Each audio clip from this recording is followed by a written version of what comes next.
Bismillahirrahmanirrahim. Alhamdulillahilladzi tanazzaha 'anil asbahi wan nazair, al-alimi biz-zawahiri was-sarair.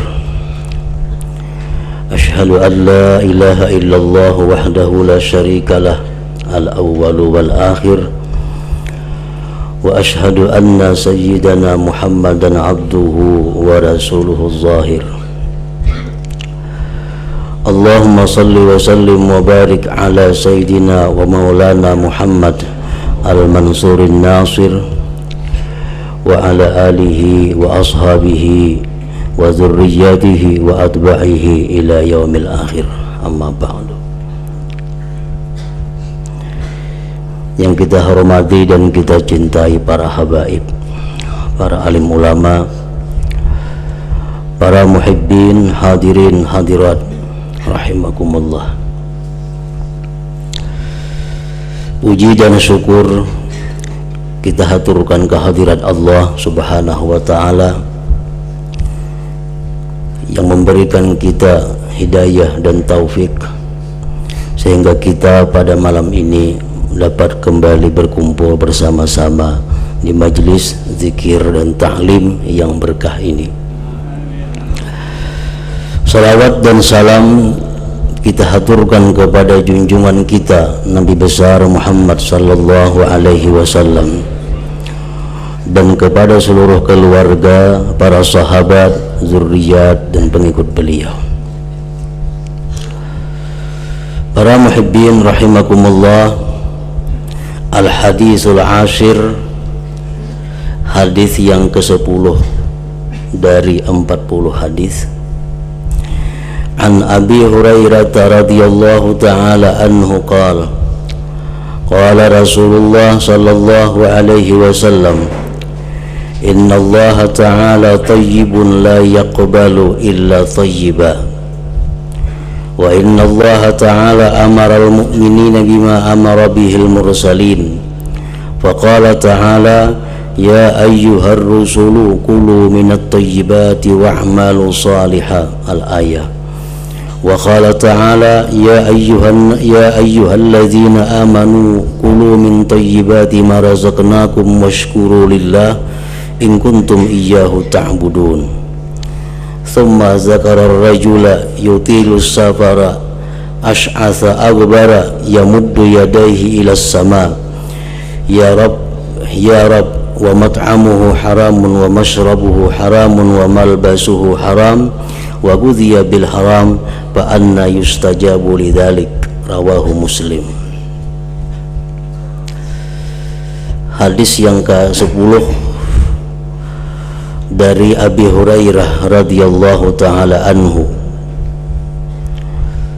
Beliau berkata, bersabda Rasulullah sallallahu alaihi wasallam, innallaha ta'ala tayyibun,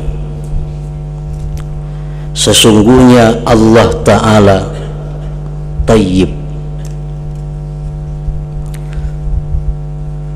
sesungguhnya Allah ta'ala itu adalah tayyib. Makna tayyib di sini adalah at-tahir. Maksudnya at-tahir itu adalah muqaddasun munazzahun anin naqais wal uyub kulliha. Sesungguhnya Allah ta'ala maha suci daripada segala kekurangan dan ketercelaan. Nah, itu yang dimaksud dengan tayyib. Allah ta'ala maha suci daripada bersifat dengan sifat kekurangan atau sifat yang tercela. Setiap orang dituntut untuk mensucikan Allah daripada sifat-sifat yang tidak patut dan tidak layak terhadap Allah subhanahu wa ta'ala. Allah subhanahu wa ta'ala tidak boleh dikatakan zalim. Allah Subhanahu wa ta'ala tidak boleh perbuatannya, keputusannya dikatakan kurang bagus. Tidak boleh apa yang diputuskan oleh Allah, apa yang dihukumkan oleh Allah dianggap tidak balas kasihan. Nah, itu berarti mensifatkan Allah dengan sifat kekurangan atau sifat tercela.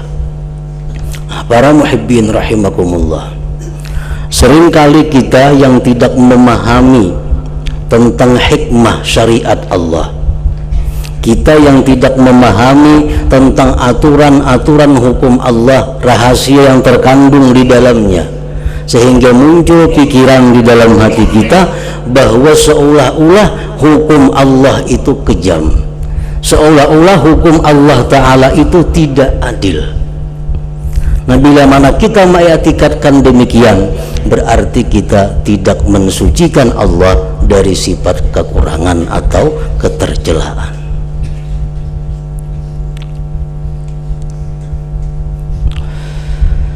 Nah, para muhibbin rahimakumullah, nah oleh karena itu kita dituntut, kita disuruh untuk mempelajari segala hukum-hukum Allah dan mencari apa rahasia yang ada di dalamnya.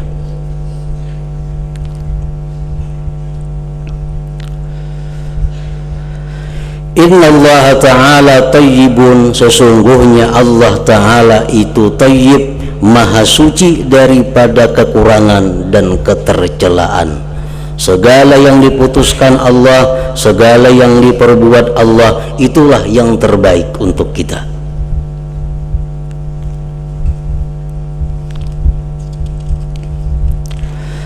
La yaqbalu illa tayyiba, tidak menerima Allah kecuali yang tayyibah, kecuali yang tahira, yang suci juga.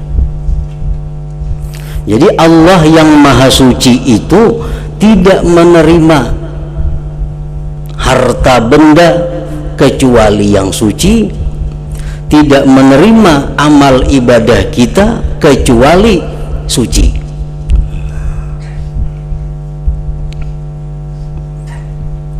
Amal ibadah kita yang bercampur dengan riya, amal ibadah kita yang bercampur dengan ujub, amal ibadah kita yang bercampur dengan idlal, nah ini amal ibadah yang tidak thayyib.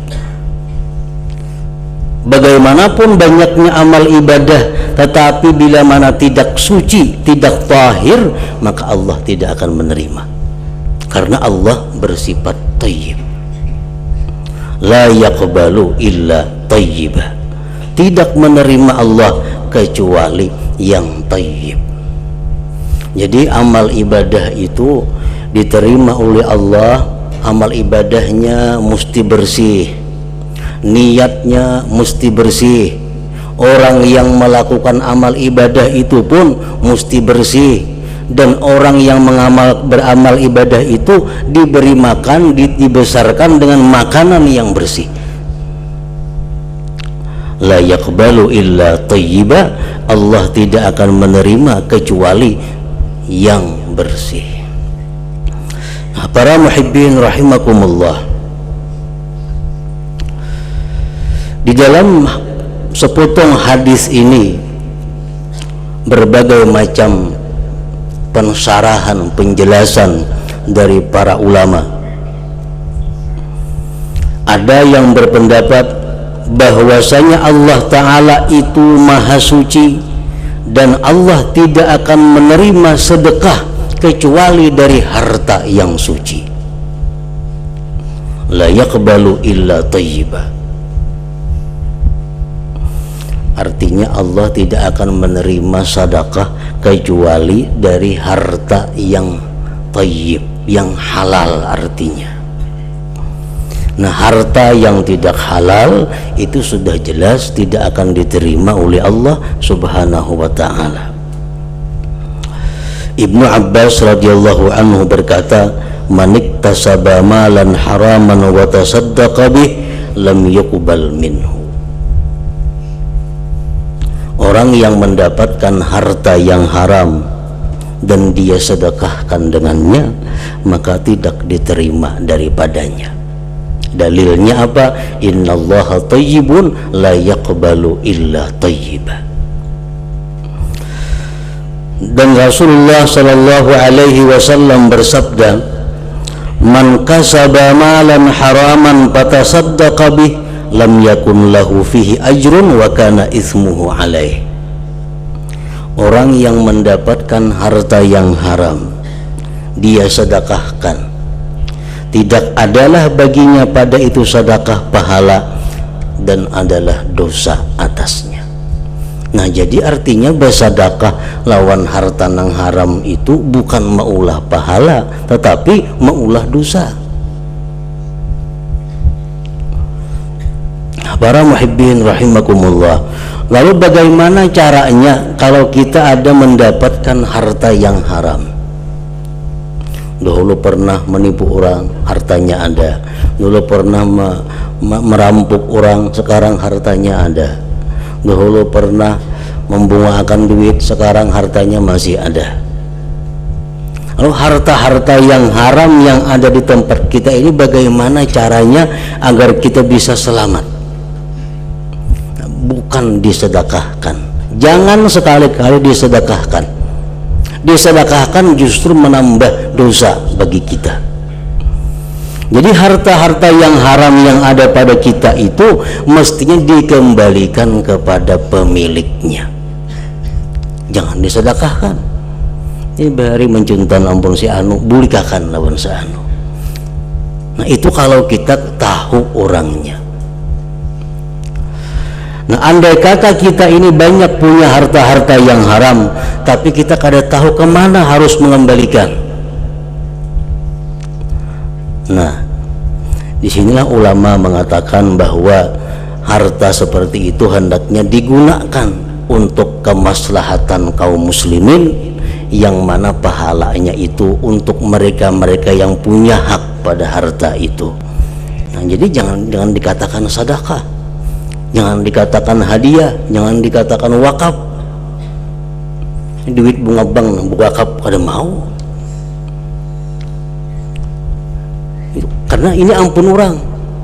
Bahwa wakaf itu milik kita. Duit bunga bukan milik kita. Duit bunga mesti kembalikan kepada ampunnya, kepada yang berhak. Nah, bila mana kita menyedekahkan milik orang lain, mewakafkan milik orang lain, menghadiahkan milik orang lain, bukan kita berpahala, kita berdosa. Kita mengambil tapi orang beriakan, maulah itu, bukan berpahala. Nah, maka itu Allah subhanahu wa ta'ala tidak akan menerima sedekah atau apapun kecuali dari yang halal. Andai kata dia bersedekah dengan yang haram, Allah tidak menerima, wa kana itsmuhu alaih, dan dosa atasnya. Wa inna Allah ta'ala amara al-mu'minin bima amara bihil mursalin.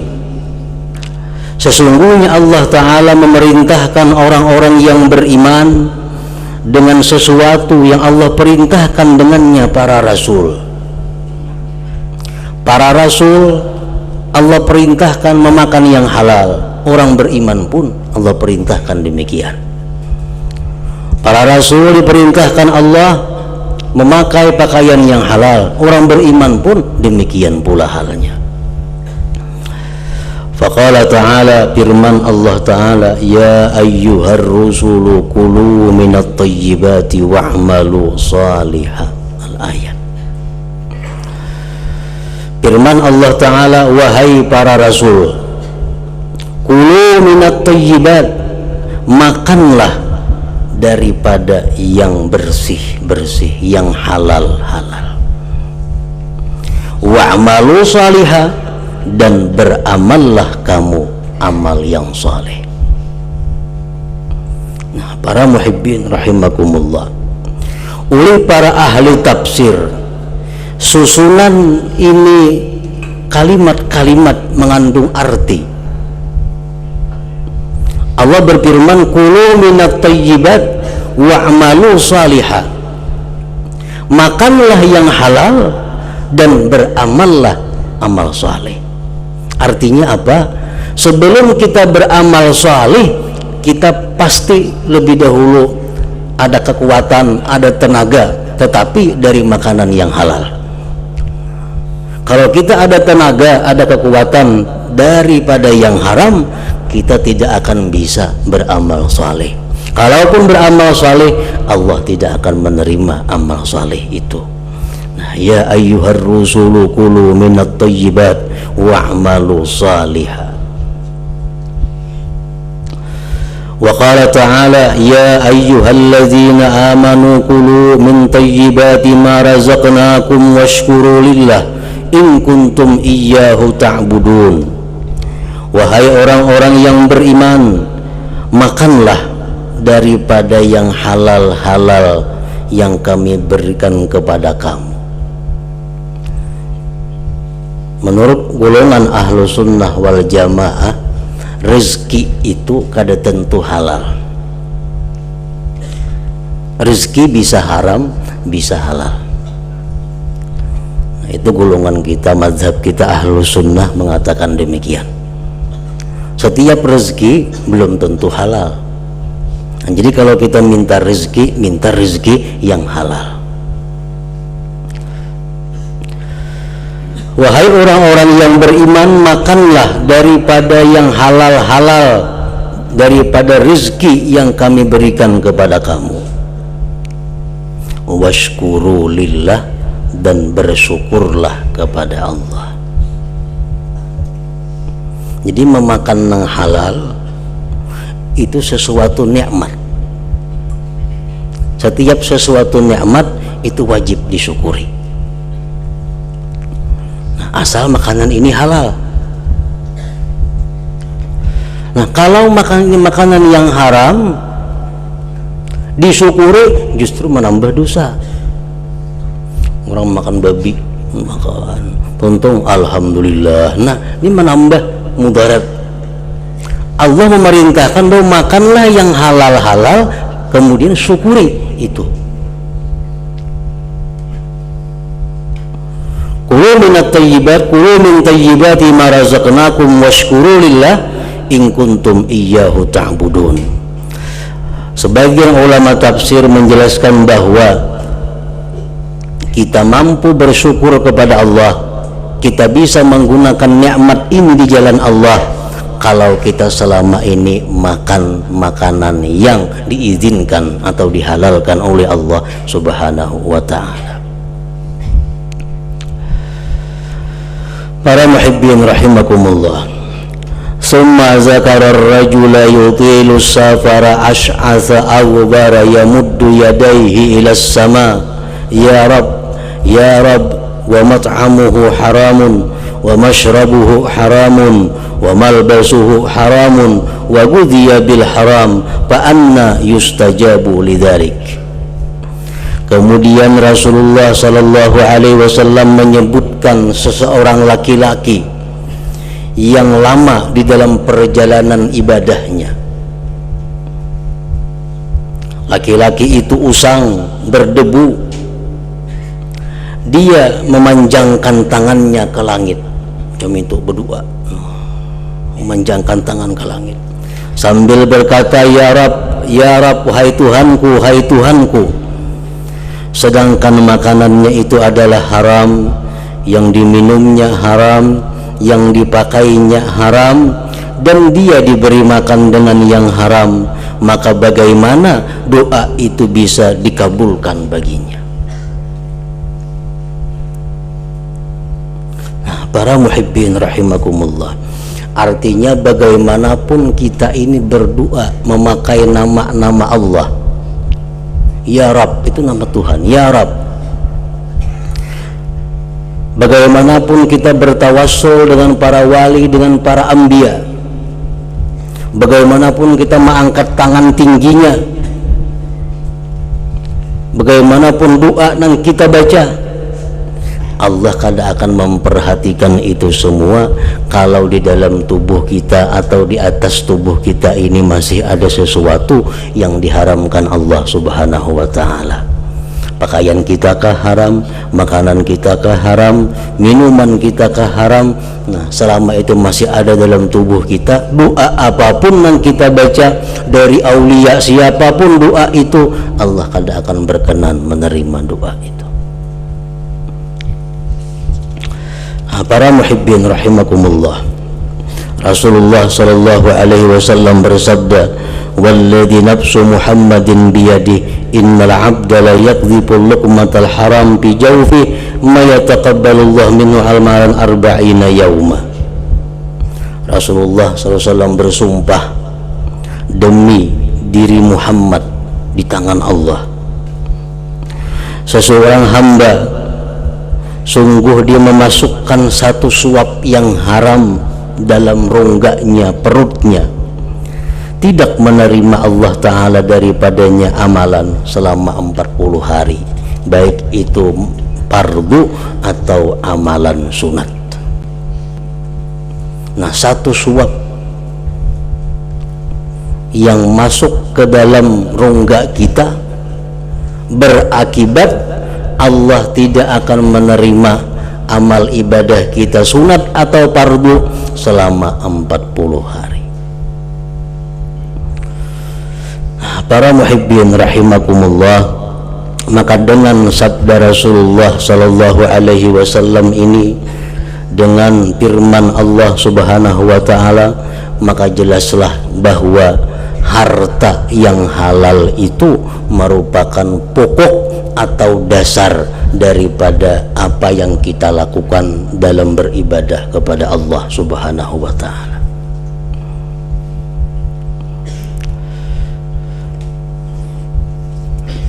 Mencari yang halal merupakan satu kewajiban.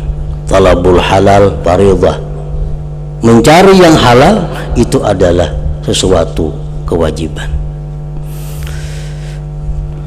Nah, jadi dengan demikian kita hendaknya sebelum kita melakukan ibadah, sebelum kita hendak melakukan taat kepada Allah, kita hendaknya meneliti terlebih dahulu apa yang telah kita makan, apa yang kita pakai, apa yang kita tempati ini sudah termasuk di dalam yang dihalalkan oleh Allah atau kada.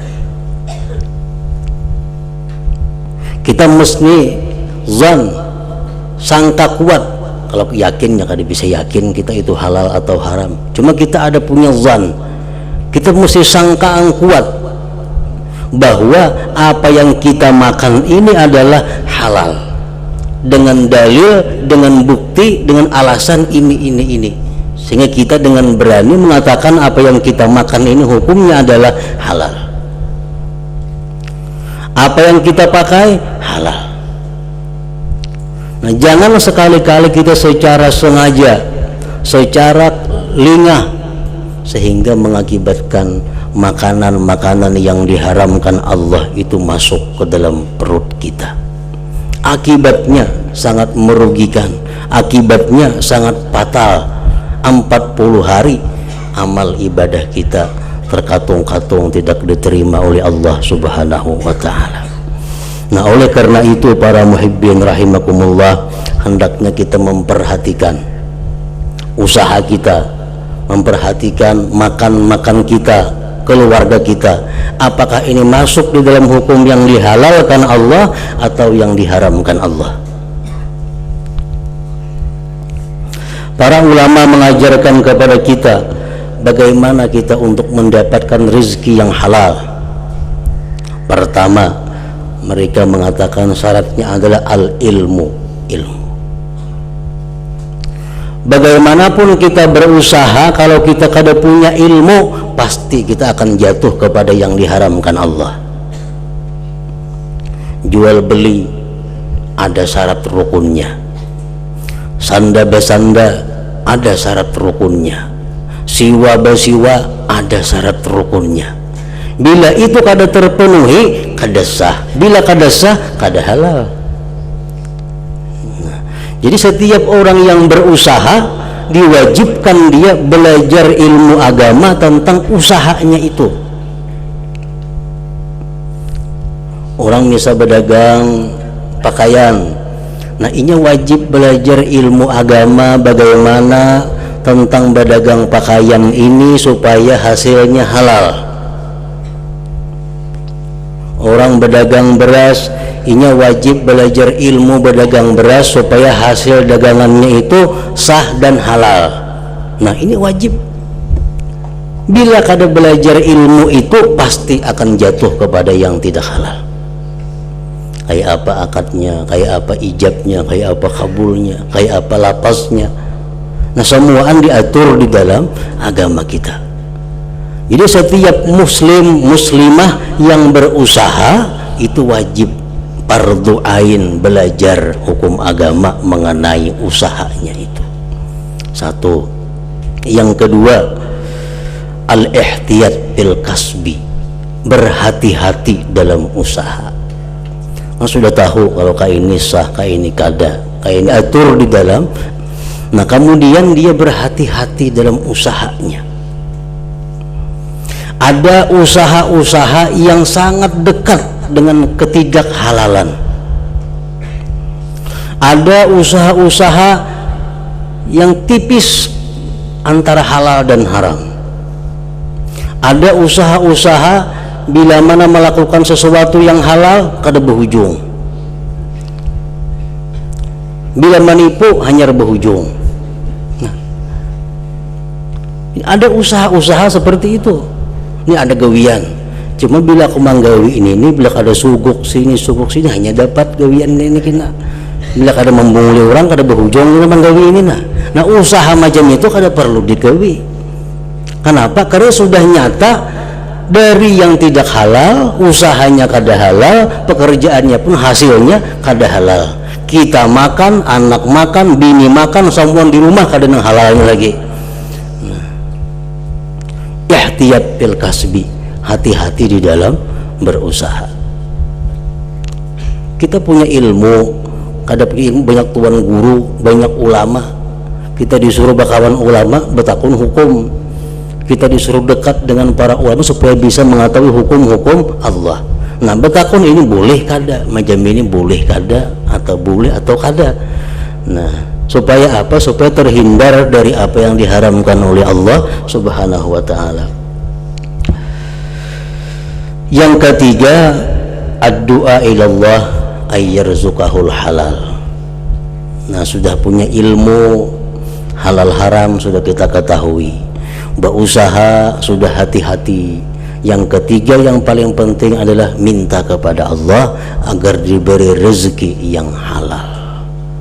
Nah, bila tiga hal itu ada dalam kita, ada dalam diri kita, insya Allah apa yang kita miliki, harta-harta benda itu harta benda yang halal, yang bila mana kita makan, bila mana kita berikan, bila mana kita sedekahkan akan mendapat pahala ganjaran dari Allah Subhanahu wa ta'ala.